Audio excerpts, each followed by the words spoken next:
আপনারা বিবিসি শুনছেন ঢাকায় FM 100, চট্টগ্রামে 88.8, রাজশাহীতে 88.8। আপনারা যেখানে আছেন বিবিসি আপনার সাথেই আছে।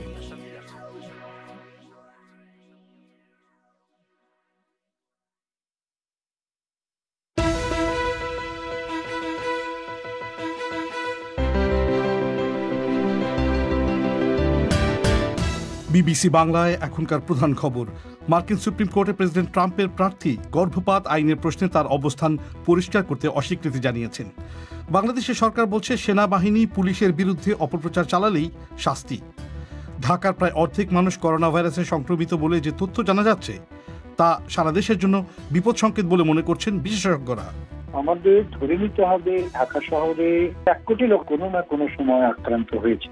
সুতরাং আমাদের 17 কোটি মানুষই ঝুঁকে পড়বে, এইটা থেকে এটা প্রমাণিত হয়েছে। সুতরাং আমাদের বিরাট ঝুঁকি, 17 কোটি মানুষের ঝুঁকি। প্রান্তিক আয়োজনে থাকছে আজকের ফেসবুক লাইভের রেকর্ড করা অডিও। তবে শুরুতেই এখনকার মতো সর্বশেষ বিশ্ব সংবাদ।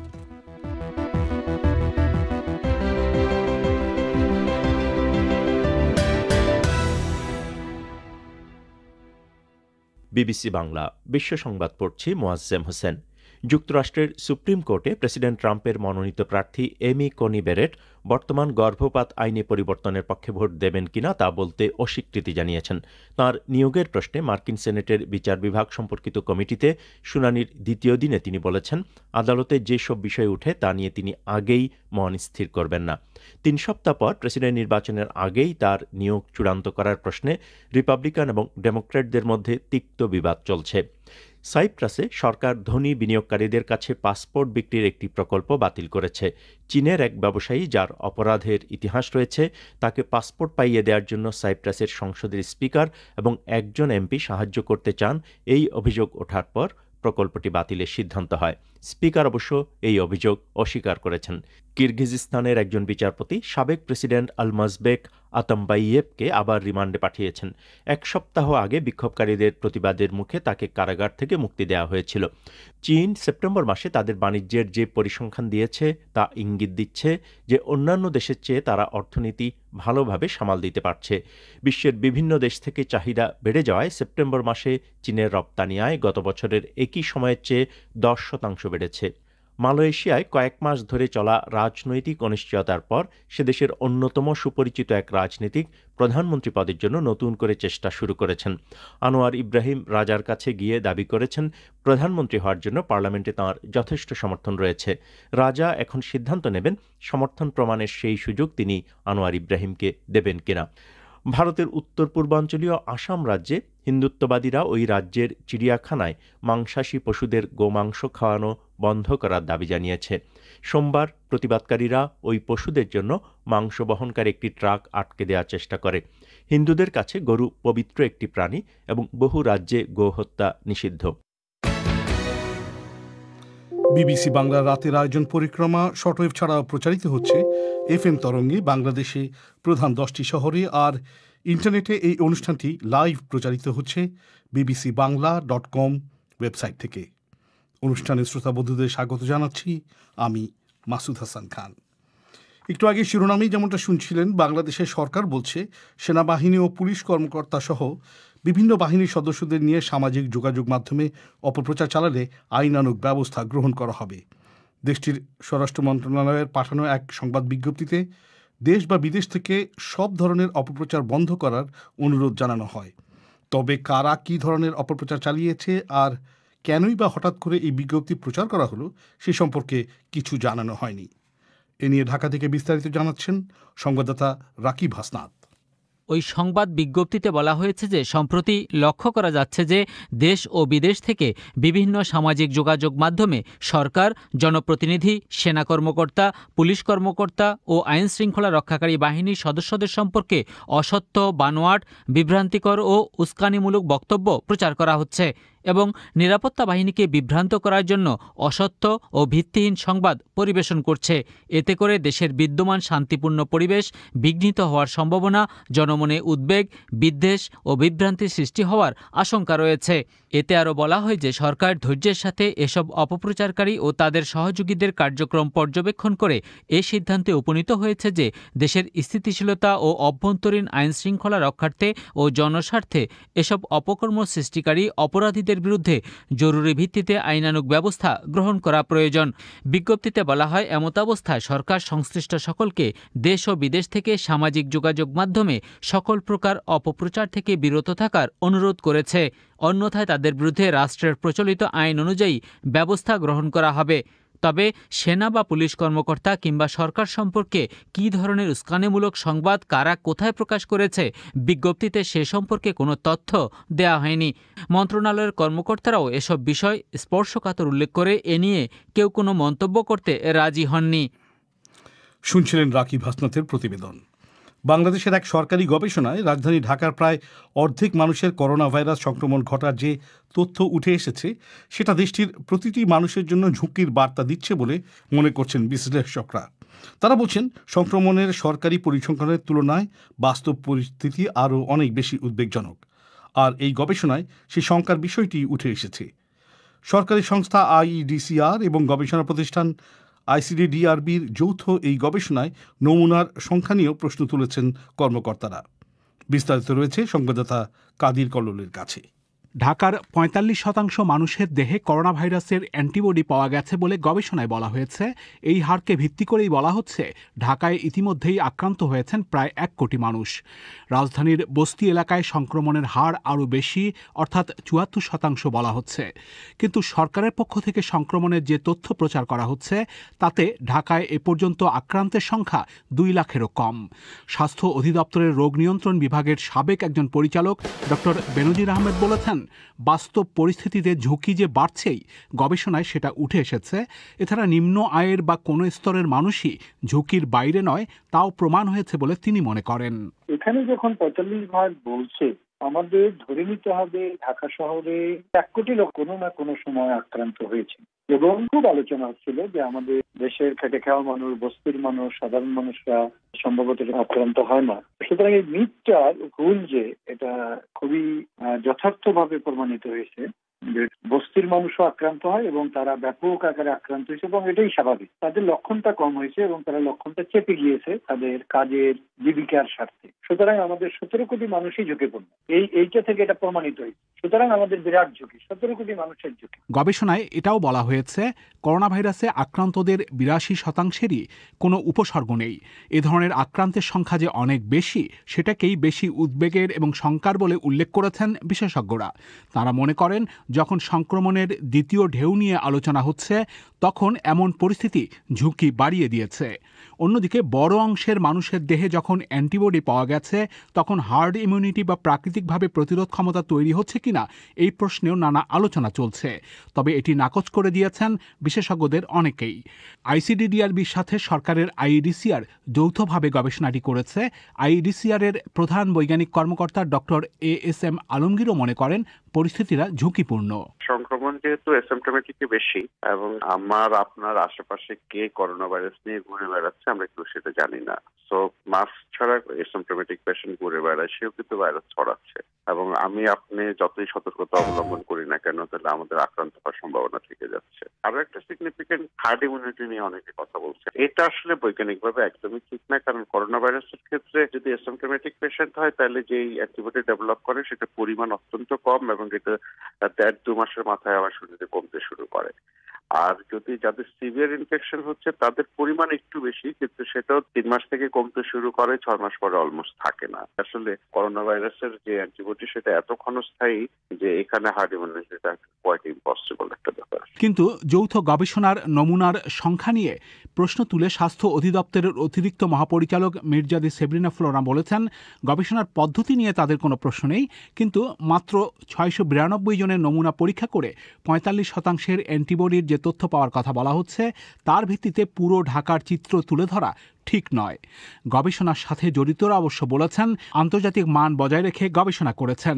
মির্জাদি সেব্রিনা ফ্লোরার বক্তব্য হচ্ছে এখন অতিরিক্ত আশঙ্কার কিছু নেই বলে তারা মনে করেন। অনেকের মনে হতে পারে যে এতজনের যেহেতু অ্যান্টিবডি ডেভেলপ করে গেছে সুতরাং আমাদের তো আর কোনো দুশ্চিন্তার কোনো জায়গা নেই। বিষয়টা কিন্তু তাও নাই। দ্বিতীয় ইনফেকশন হচ্ছে এরকম বিভিন্ন দেশে কিন্তু তার উদাহরণ পাওয়া গেছে। সুতরাং আমি যেটা বলতে চাই যে আশঙ্কার দিক থেকে বা প্রস্তুতি বলতে চাই, আশঙ্কা না বলে প্রস্তুতির দিক থেকে আমাদের প্রস্তুতিটা এরকম থাকা দরকার যে আমাদের যাতে দ্বিতীয় ওয়েভে আরেকবার ইনক্রিজ না করে। সেই কারণে একমাত্র প্রতিরোধের উপায় এখন এই স্বাস্থ্যবিধি মেনে চলাটা, আমি সেই বিষয়টাতে জোর দিতে চাই। এখানে স্বস্তির বা অন্য কোন রকম অতিরিক্ত আশঙ্কা কোনোটাই নেই। বিশেষজ্ঞরা এখন স্বাস্থ্যবিধি মানার ব্যাপারে মানুষকে সচেতন করা এবং প্রতিরোধের প্রশ্নেই গুরুত্ব দিচ্ছেন। কাদির কল্লোলের প্রতিবেদন। বাংলাদেশে ধর্ষণ এবং যৌন নিপীড়নের বিরুদ্ধে দেশজুড়ে প্রতিবাদ ও বিক্ষোভের মুখে সরকার সর্বোচ্চ শাস্তি হিসেবে মৃত্যুদণ্ডের বিধান করে যে আইন তৈরি করেছে, সে দেশের রাষ্ট্রপতি আজ সেই অধ্যাদেশে সই করেছেন। 2000 সালে তৈরি নারী ও শিশু নির্যাতন দমন আইনটিকে সংশোধন করে ধর্ষণের সর্বোচ্চ শাস্তি হিসেবে মৃত্যুদণ্ডের বিধান রাখা হয়েছে। আন্তর্জাতিক মানবাধিকার সংস্থাগুলো বরাবরই ক্যাপিটাল পানিশমেন্ট বা মৃত্যুদণ্ডের বিরুদ্ধে। কিন্তু বাংলাদেশে যে আইন সংশোধন হলো তারা একে কিভাবে দেখছে? কথা বলছিলাম অ্যামনেস্টি ইন্টারন্যাশনালের দক্ষিণ এশিয়া বিষয়ক গবেষক সুলতান মোহাম্মদ জাকারিয়ার সঙ্গে। আমরা আমাদের একটা অবস্থান আছে মৃত্যুদণ্ডের বিপক্ষে। আমরা মনে করি যে মৃত্যুদণ্ড কোনো অপরাধেরই সমাধান নয়। এর মূল কারণটা হচ্ছে পৃথিবীর কোনো বিচার ব্যবস্থাই শতভাগ ত্রুটিমুক্ত নয়, যার ফলে একজন মানুষের প্রাণ নিয়ে নেওয়ার পর যদি কখনো আদৌ দেখা যায় যে লোকটি আসলে নির্দোষ, সেক্ষেত্রে আর বিশেষ কিছু করার থাকে না। তো সেজন্য আমরা বলছি যে মৃত্যুদণ্ডটা একটা ডিগ্রেডিং এবং একটা চূড়ান্ত শাস্তি, যে এখান থেকে ফেরত আসার কোনো সুযোগ নাই। দ্বিতীয়ত হচ্ছে এই বর্তমানে যে প্রেক্ষাপটের কথা আপনি বললেন, এই ধর্ষণ বা নারী নির্যাতনের যে ঘটনাগুলো ঘটছে সেগুলোর সাথে শাস্তি কমানো বা বাড়ানোর সম্পর্ক খুব সামান্য বলে আমরা মনে করি। কিভাবে? কারণ এখানকার যে সমস্যাটা সেটা হচ্ছে অনেকটা আমরা বিশ্লেষণ করে দেখেছি, এটা পদ্ধতিগত। অর্থাৎ আমাদের এখানে আইনের মধ্যে কিছু সমস্যা রয়েছে, বিচার প্রক্রিয়ার মধ্যে কিছু সমস্যা রয়েছে, এবং এই পুরো আইন এবং বিচার প্রক্রিয়াটা সংশোধন করা না হলে শাস্তি বাড়িয়ে কমিয়ে আসল পরিস্থিতিটা আসলে আমরা ইমপ্রুভ করতে পারবো না। আপনারা তো স্বীকার করছেন যে ধর্ষণের বিষয়ে, নারী নির্যাতনের বিষয়ে বাংলাদেশে এখন একটা প্রবল জনরোষ তৈরি হয়েছে, জনমত তৈরি হয়েছে, তারই প্রতিফলন ঘটেছে সরকারের এই পদক্ষেপে। জি, একটা বড় অংশ প্রায় আমরা দেখেছি যে সরকারের নিজের তথ্য উপাত্ত মতেই প্রায় 99% বেশি ঘটনায় নারী নির্যাতনের শাস্তি হয় না। তো এই যে শাস্তি দেওয়া যাচ্ছে না, এটার কারণটা হচ্ছে আইনের ফাঁকফোকর, সামাজিক একটা চাপ, যে খুব কম ঘটনা আসলে থানা পুলিশ পর্যন্ত যায়। সরকারের ওয়ান স্টপ ক্রাইসিস সেন্টারের যে ডেটা, সেইটা মতো অনলি 26% ক্ষেত্রে ভিকটিমরা আসলে আইনের আশ্রয় নেয় এবং রায় হয় হচ্ছে 4% কম, আর শাস্তি দেয়া হয় 0.37%। তো এই যে সংখ্যাটা, এই নাম্বারটার সাথে শাস্তি কমানো বা বাড়ানোর কোনো সম্পর্ক নাই। এইটা শাস্তি বাড়াইলেই যে আমার এই নাম্বারটা জাম্প করবে এরকম মনে করার কোনো কারণ নেই। মিস্টার জাকারিয়া, 2000 সালের যে নারী ও শিশু নির্যাতন আইন তৈরি হয়েছিল এবং সেখানে কয়েকটি অপরাধের জন্য মৃত্যুদণ্ডের বিধান ছিল, কিন্তু তারপর কি আসলে ধর্ষণ বন্ধ হয়েছিল? আমি একটা এক্সাম্পল দিই আপনাকে। মানবাধিকার সংগঠন অধিকারের যে উপাত্ত 2001 থেকে 2019 পর্যন্ত নারী ও শিশু নির্যাতন দমন আইন যেটা 2000 সালের, ওটার সেকশন 9(2) অর্থাৎ 9(2) এর ধারায় সর্বোচ্চ শাস্তি মৃত্যুদণ্ড আছে যদি ধর্ষণ জনিত কারণে বা ধর্ষণের ফলে কেউ মৃত্যুবরণ করে বা কাউকে হত্যা করা হয়। কিন্তু আপনি দেখেন গত 19 বছরে 20 বছরে শুধুমাত্র অধিকারের রিপোর্ট থেকে আমরা দেখছি যে 1509 জন নারী ও শিশু ধর্ষণ পরবর্তী খুন হয়েছেন, এবং 161 জন আত্মহত্যা করেছেন। এবং আপনাকে মনে রাখতে হবে এই সংখ্যাটি প্রকৃত চিত্র নয়, এটা যা ঘটছে তার অত্যন্ত ক্ষুদ্র একটি অংশ। সুতরাং আপনি এখন প্রশ্ন করতে পারেন যে মৃত্যুদণ্ডের শাস্তি থাকার পরও যে হাজার হাজার নারী ধর্ষিত এবং খুন হয়েছে, কতজনকে আসলে ওই আইনে শাস্তি দেওয়া গেছে? অ্যামনেস্টি ইন্টারন্যাশনালের সুলতান মোহাম্মদ জাকারিয়া। আপনারা শুনছেন বিবিসি বাংলা রাতের আয়োজন পরিক্রমা। এবার বিবিসি বাংলা আজকের ফেসবুক লাইভের রেকর্ড করা অডিওর অংশবিশেষ। বিবিসি বাংলার লাইভে সবাইকে স্বাগত জানাচ্ছি, আমি আফরোজা আনিলা। বাংলাদেশে আগের আইনে ধর্ষণের সর্বোচ্চ শাস্তি ছিল যাবজ্জীবন কারাদণ্ড, এখন সর্বোচ্চ শাস্তি হবে মৃত্যুদণ্ড। তবে প্রশ্ন উঠেছে যে সর্বোচ্চ শাস্তি মৃত্যুদণ্ড কি বাংলাদেশে ধর্ষণ বন্ধের একমাত্র সমাধান? এসব বিভিন্ন প্রশ্ন নিয়ে আজ আমাদের লাইভ এবং আমার সঙ্গে যোগ দিয়েছেন বাংলাদেশের সুপ্রিম কোর্টের আইনজীবী ও HRPBর প্রেসিডেন্ট মঞ্জিল মোর্শেদ, আছেন ঢাকা বিশ্ববিদ্যালয়ের সমাজ বিজ্ঞান বিভাগের অধ্যাপক সামিনা লুৎফা, লায়লা পারভিন যিনি দীর্ঘদিন ধরে নারীদের অধিকার নিয়ে কাজ করছেন, এছাড়াও আছেন মেঘ মল্লার বোস ও শ্রবণা শফিক দীপ্তি। আপনাদের সবাইকে অসংখ্য ধন্যবাদ আমাদের এই লাইভ অনুষ্ঠানে যোগ দেওয়ার জন্য। সিলেটের MC কলেজ থেকে নোয়াখালীর বেগমগঞ্জ বাংলাদেশে সম্প্রতি একের পর এক ধর্ষণের ঘটনাগুলো আলোড়ন তুলেছে এবং দেশ জুড়ে এই ধরনের ঘটনা বারবার ঘটছে।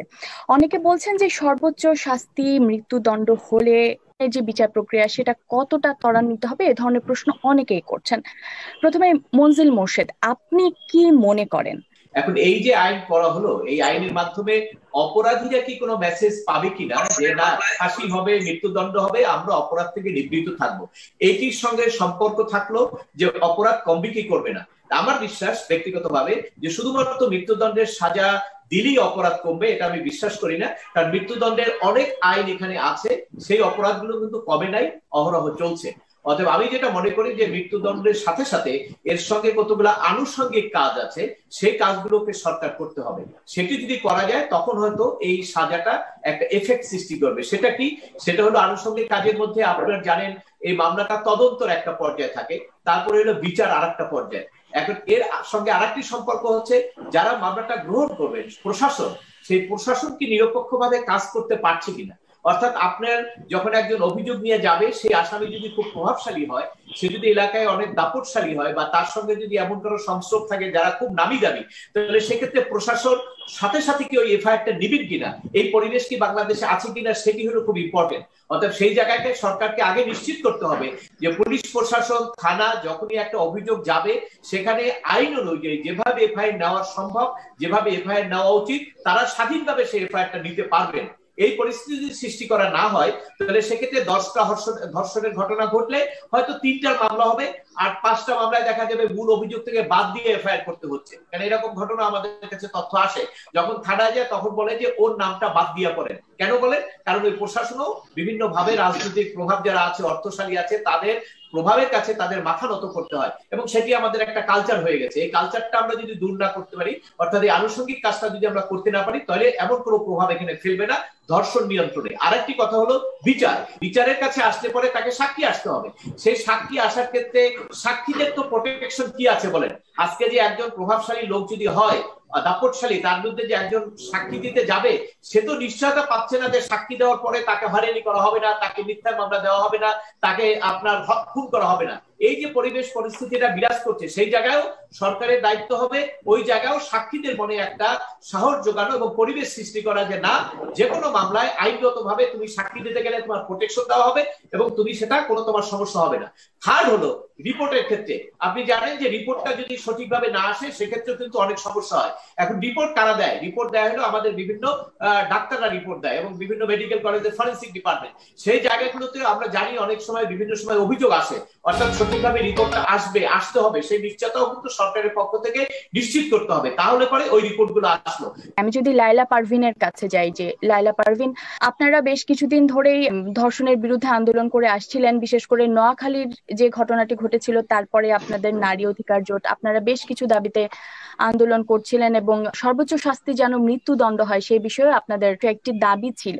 এই যে আজ থেকে এটা আইনে পরিণত হলো, এর পাশাপাশি অনেকে অনেক ধরনের কথা বলছেন। মিস্টার ব্যারিস্টার মঞ্জিল মোর্শেদ যেমন বেশ কিছু কারণ দেখাচ্ছিলেন যে সংখ্যাগুলো, তো সেই সংখ্যাগুলোও কি আপনারা পোষণ করছেন? আপনার কি মনে হয় যে পরিস্থিতি কিছুটা পাল্টাবে? দেশে আসলে ধর্ষকদের যে অভয়ারণ্য গড়ে উঠেছে বা এটা হওয়ার পিছনে আমরা যেটা মনে করি দৃষ্টান্তমূলক বিচারের অপ্রতুলতা।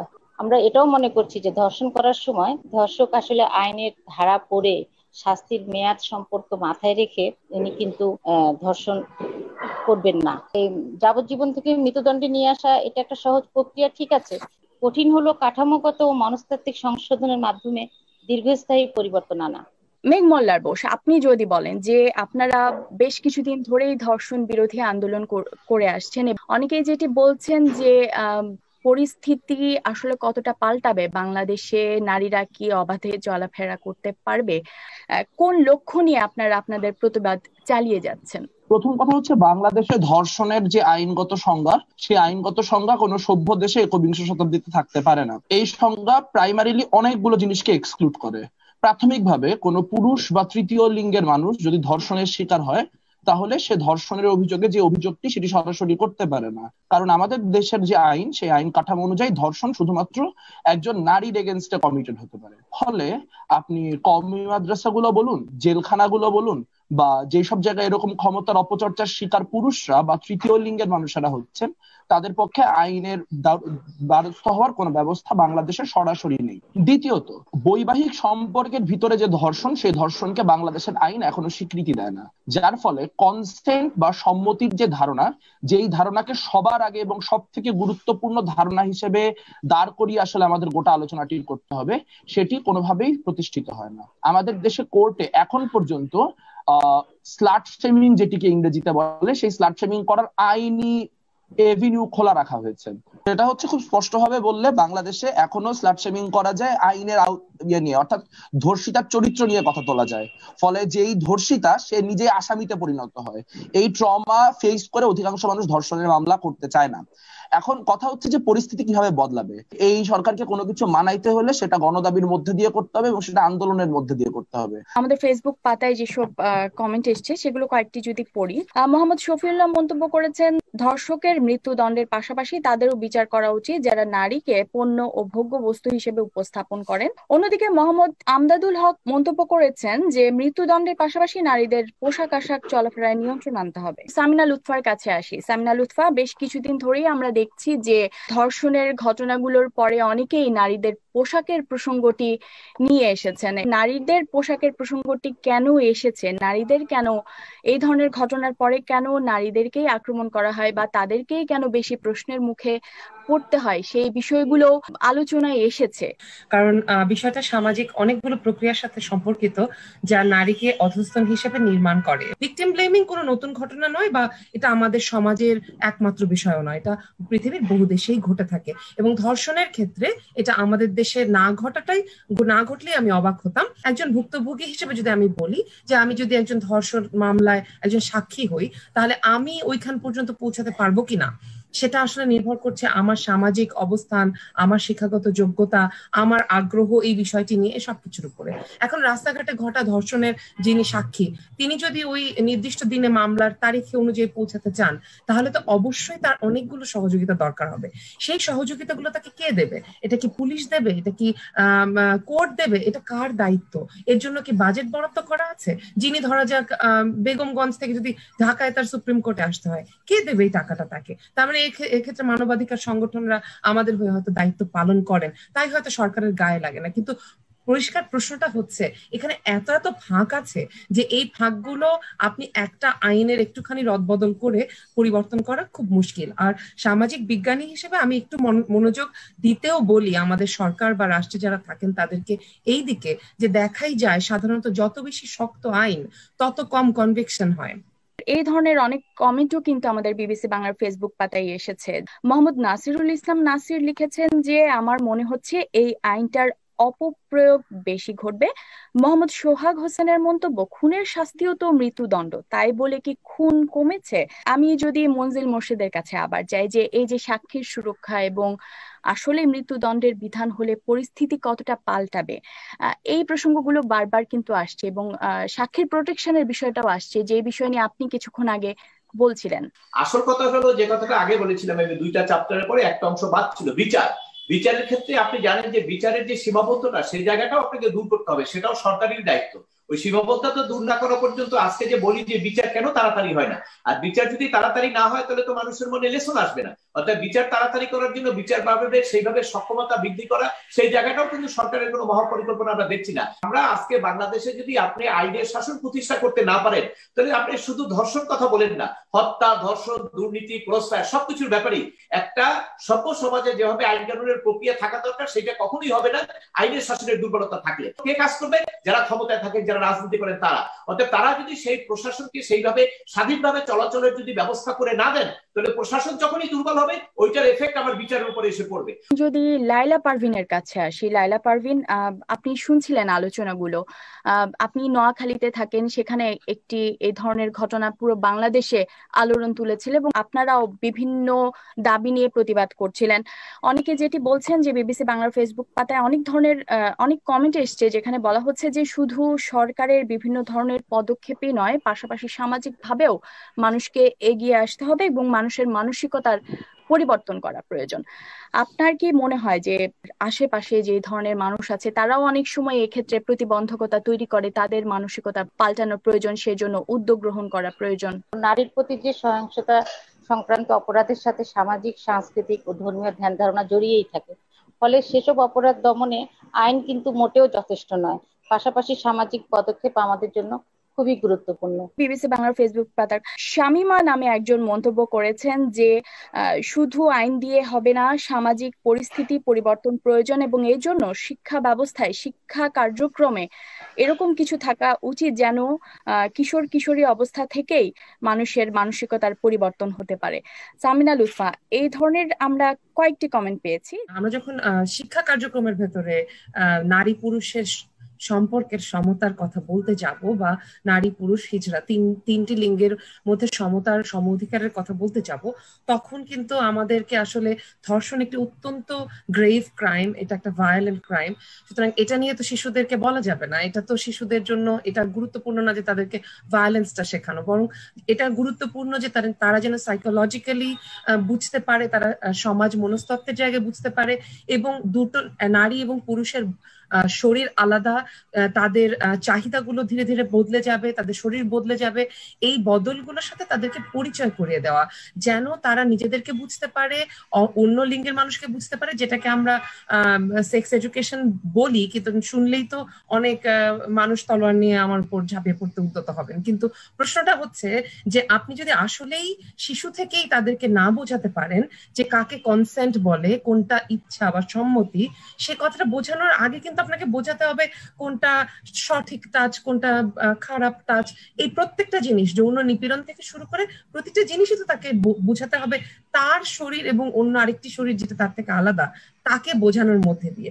এর কিন্তু অন্য কোনো প্রক্রিয়া নাই এটা বাচ্চাদেরকে বোঝানোর, এবং ধর্ষণ বা এই ধরনের গ্রাফিক জিনিস তাদেরকে দেখানোরও কোনো প্রয়োজন নাই। তাদেরকে একে অপরের প্রতি সহানুভূতিশীল, সহমর্মী, একে অপরের অধিকারের প্রতি সহমর্মী, সমবেত এবং বুঝতে পারে সকলের অধিকার রয়েছে, সেইটা শেখানো খুব বেশি জরুরি। তা নাহলে তারা তো ভুল করবেই, কারণ তারা কিসের উপর নির্ভর করছে? তারা নির্ভর করছে ভুল তথ্যের সোর্সের উপর, তারা নির্ভর করছে পর্নোগ্রাফির উপরে। তো পর্নোগ্রাফি তো তাকে সহজ স্বাভাবিকভাবে যে সেক্সুয়াল রিলেশনশিপ সেগুলো শিখাতে পারবে না, তাকে সবসময়ই এক ধরনের বিকৃত এবং যার মধ্যে অনেক অংশেই প্রচুর নিপীড়ন আছে, সেই নিপীড়নের বৈশিষ্ট্য সহ, ভায়োলেন্সের বৈশিষ্ট্য সহ সে শিখবে। অথচ যদি এটা টেক্সট বুকের ভেতরে আমাদের শিক্ষা ব্যবস্থার মধ্যে আত্মীকৃত থাকতো, তাহলে সেটাতে তো ক্ষতি কিছু ছিল না, বরং লাভই ছিল সকলের পক্ষে। এটাই আমি মনে করি। এবং নারীর ইচ্ছা, সম্মতি কোনটা সম্মতি নয়, সেটা নারী পুরুষ, কন্যা শিশু, ছেলে শিশু সবাইকেই পরিষ্কার করে বুঝাতে হবে। এবং এটার ক্ষেত্রে পরিবারের দায়িত্ব যেরকম, স্কুলের দায়িত্ব একই রকম, এবং সেক্ষেত্রে সরকার তার দায়িত্ব কোনোভাবেই অ্যাভয়েড করতে পারে না। কারণ এই পুরো বিষয়টা শিক্ষাক্রমে অন্তর্ভুক্ত হবে কি হবে না, কত দূর খোলামেলা ভাবে হবে, কিভাবে হবে, তার প্রতিটি প্রক্রিয়ার জন্য যে গবেষণার প্রয়োজন রয়েছে, আমাদের সামাজিক বাস্তবতাকে মেনেই যদি আপনি করতে চান সেটাও করা সম্ভব। আপনাকে অনেক ধন্যবাদ সামিনা লুৎফা, সবাইকে অনেক ধন্যবাদ। এবারে অনুষ্ঠান শেষে সংবাদ শিরোনাম। মার্কিন সুপ্রিম কোর্টে প্রেসিডেন্ট ট্রাম্পের প্রার্থী গর্ভপাত আইনের প্রশ্নে তার অবস্থান পরিষ্কার করতে অস্বীকৃতি জানিয়েছেন। বাংলাদেশি সরকার বলছে সেনাবাহিনী পুলিশের বিরুদ্ধে অপপ্রচার চালালেই শাস্তি। আর ধনী বিনিয়োগকারীদের কাছে পাসপোর্ট বিক্রির একটি প্রকল্প সাইপ্রাসের সরকার বাতিল করে দিয়েছে। আর এরই সঙ্গে শেষ করছি আজকের পরিক্রমা। আমাদের পরবর্তী অনুষ্ঠান প্রবাহ শুনতে পাবেন আগামীকাল বাংলাদেশ সময় সন্ধ্যে 4:30 আর ভারতে সন্ধ্যে 7টায়। শুনবেন আশা করে বিবিসির লন্ডন স্টুডিও থেকে। আজকের মতো বিদায় নিচ্ছি আমি মাসুদ হাসান খান। শুভরাত্রি।